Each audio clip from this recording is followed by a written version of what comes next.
Queremos resolver la ecuación diferencial dada usando la separación de variables. Como sabemos que es solucionable mediante la separación de variables, nuestro primer objetivo es reescribir la ecuación para que las y d estén en un lado de la ecuación y las x y dx están al otro lado de la ecuación.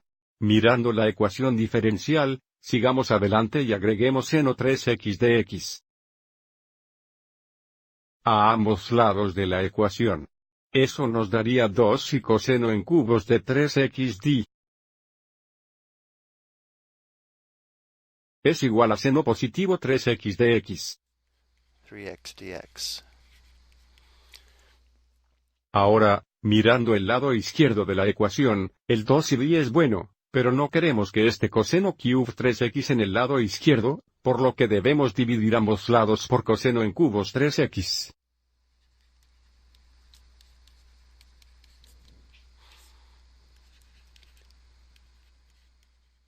Entonces esto se simplifica a 1, entonces tenemos 2 y d en el lado izquierdo.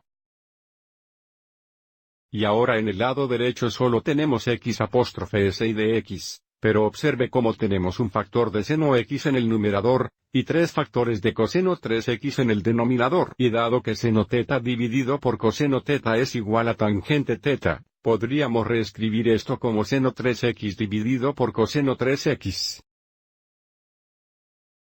Multiplicado por 1 sobre coseno al cuadrado 3x.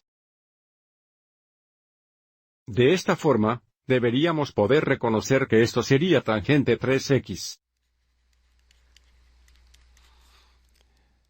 Y dado que uno de nuestros coseno teta es igual a secante teta, esto sería secante al cuadrado 3x. Y, por supuesto, tenemos nuestro dx. Y ahora que lo tenemos en esta forma, podemos integrar ambos lados de la ecuación. En el lado izquierdo, podríamos factorizar estos dos, pero no hay necesidad de hacerlo. Tendríamos 2 veces la integral de y al primero con respecto a y una integral de y al primero con respecto a, y sería y al cuadrado dividido por 2, por lo que los dos se simplificarían dejándonos con y al cuadrado.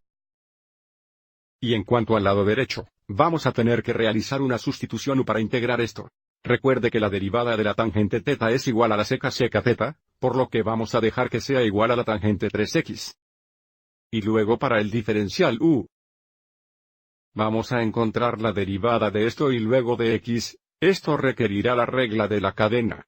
La derivada de la tangente 3x será igual a la secante al cuadrado 3x. Lo cual es una buena noticia, pero ahora también tenemos que multiplicar por la derivada de la función interna. La derivada de 3x sería 3, y luego tenemos dx. Entonces, ahora la tangente 3x es igual a u. Dejándonos con secante al cuadrado 3x de x en nuestra integral, pero fíjate que en este momento no es una combinación perfecta debido a estos 3 aquí, así que vamos a dividir ambos lados por 3.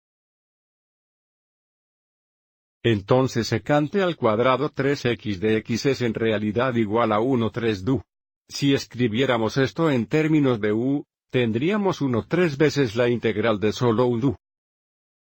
Entonces tendríamos 1/3 veces la integral de u al primero, que sería u cuadrado dividido por 2, o solo 1/2 u cuadrado. 3 veces 1/2 es 1/6. Y luego para u al cuadrado, ya que u es igual a la tangente 3x, tendríamos tangente al cuadrado 3x más nuestra constante de integración. Y nuestro último paso aquí será tomar la raíz cuadrada de ambos lados de la ecuación.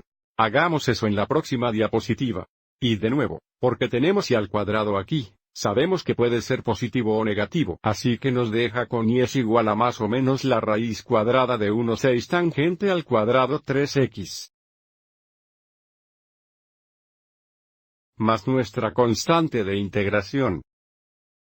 Bien, espero que este ejemplo te haya resultado útil. Gracias por ver.